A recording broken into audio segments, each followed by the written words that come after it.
In three, two, one. Hey, what's going on? Welcome to another episode of What's the Move podcast. Yes, sir. I brought my boy Zeke Kemp back in the building, the content king himself. I wish. I wish I can drop as much videos as you do. I appreciate it. So my fans don't leave me, all 10 of you. But yeah, so today we're going to be talking about the topic of validation. And I think this topic of validation is so important in the times that we're living in. Yeah. Because now we have more ways to seek validation from people who don't really care about us. Yeah. And I think that when we start off and we start talking about the topic of validation, I think it really ties into where a person finds significance. And maybe, you're listening to this and you never heard I love you from your parents, or you never heard I love you from your spouse, or whatever that may look like. I think validation is something that we all seek in one way, shape, or form. But the problem is the way you seek validation can also be very dangerous to your life. So what are your thoughts on that? I agree. What are your thoughts on validation? I believe some people have not mastered the art of succeeding in silence. So people say they want to be successful, but you don't want success, you want status. That's good. When people ask you, what do, you want to tell them this fancy title, whatever you do. Right. So even if you don't do it? Exactly. People like entrepreneur. Entrepreneur just means I'm lazy and I don't know what I want to do yet. So I've noticed that people actually don't want, success. They want status. They want to be looked at. That's why we buy nice clothes. We buy nice things. We're always trying to fit in what's new. Right. And the problem with what's fitting in with always what's new is that you never get a chance to really be thankful and grateful for what you have. That's so good.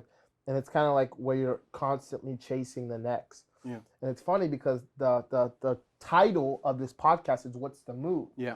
But a lot of times, the one thing that I say over and over and over again is that people are so focused on making moves that their moves are actually making them. But a lot of times, the moves that people make are so that another person can view them as significant. Yeah. Because again, in this world, I think the number one thing that we're trying to avoid is we're trying to avoid discomfort, right? So if you walk outside and it's cold and you put a jacket on, you're putting that jacket on to be comfortable. Yeah. Now, if you get inside your car and you turn on the AC, you put that on. If your AC works, you put that AC on to be comfortable. If you walk inside your house and you take the jacket off, it's to be comfortable. So every single decision that the human being makes, it's for comfort. Yeah.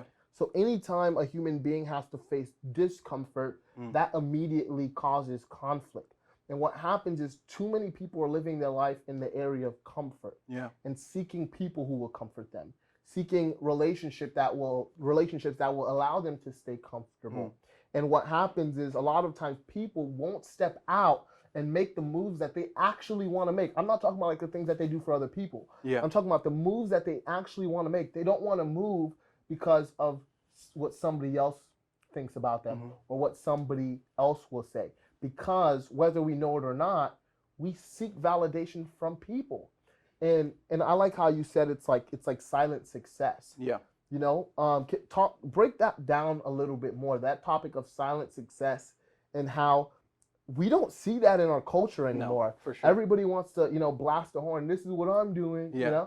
Like what do you think about that? Like break that down for us. I'll repeat again. You cannot transcend into your destiny until you have mastered the art of succeeding in silence. That's good. Until you master the art of succeeding in silence, you cannot make it past where you are.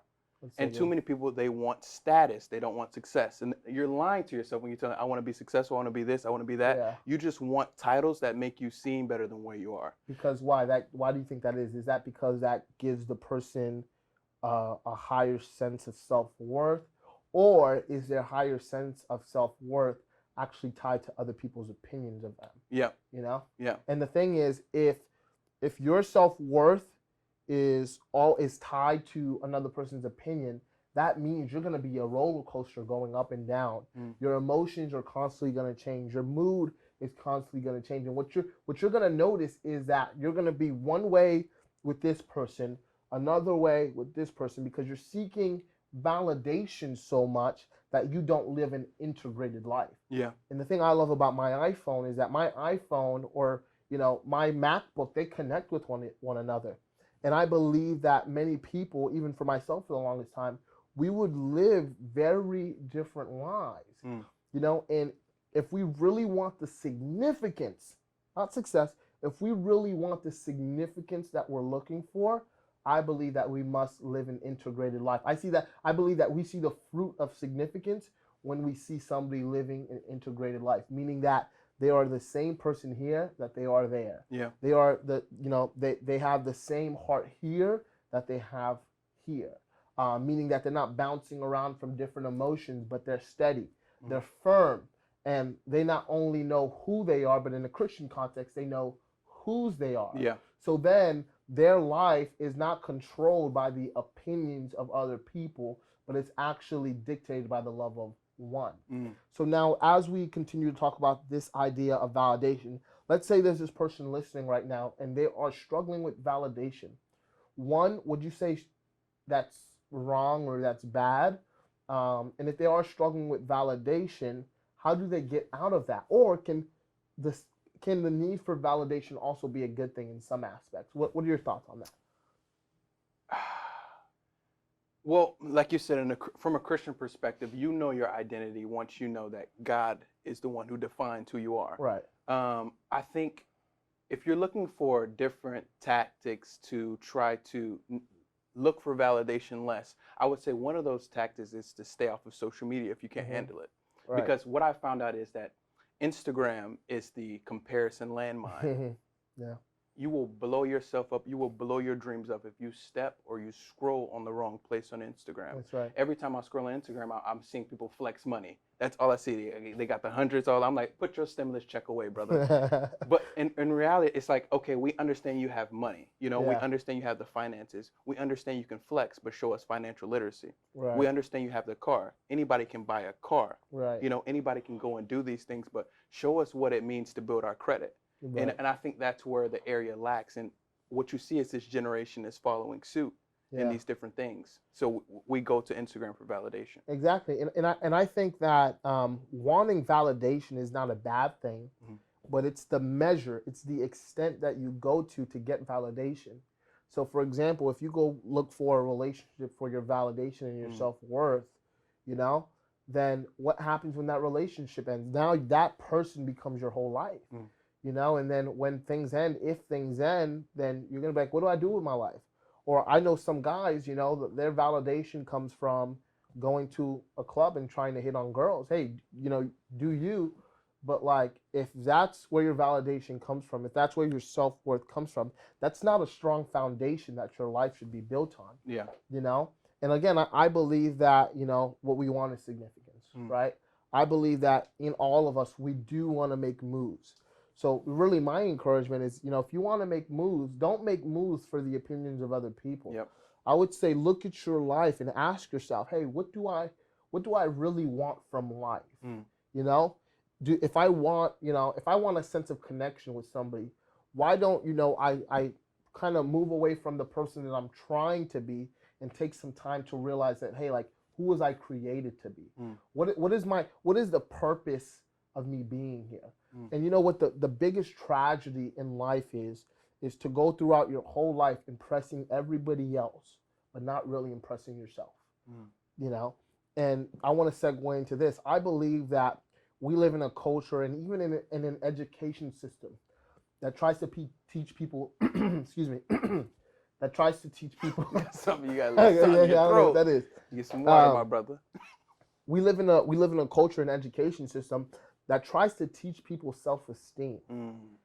And, you know, self-esteem, like, I believe it's such a backwards concept because, hear me when I say this, you don't really like deserve the right to feel good about yourself. You see what I'm saying?